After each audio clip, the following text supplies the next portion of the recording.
आता राज्यातील काही महत्त्वाच्या घडामोडी पाहूयात। राजकीय वर्तुळातून एक मोठी बातमी आहे।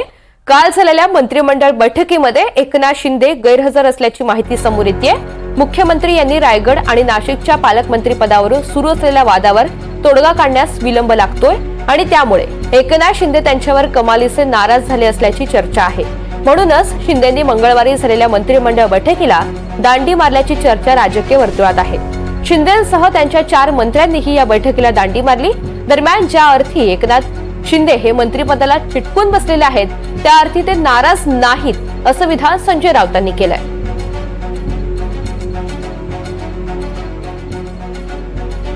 ते आता टेक्नॉलॉजीचा वापर करत असतील। एकनाथ शिंदे हुशार आहेत फार ते, आणि एकनाथ शिंदे नाराज आहेत की नाही त्यांनी सांगायला पाहिजे। आपण कसं काय सांगणार?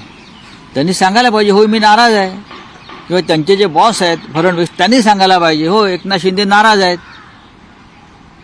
ज्या अर्थी ते मंत्रिपदाला चिटकून बसलेले आहेत त्या अर्थी ते नाराज नाहीत। त्यांना बिन खात्याचं मंत्री केलं तरी ते मंत्रिपद सोडणार नाहीत, तेवढी हिंमत लागते। कारण त्यांच्या डोक्यावर ईडी आणि सीबीआयची आणि तपास यंत्रणांची तलवार आहे। त्यामुळे बिन खात्याचे मंत्री म्हणून जरी अशा लोकांना ठेवलं तरीही ते मंत्रिपदाला चिटकून राहतील आणि मी नाराज आहे असं कधीच बोलणार नाही।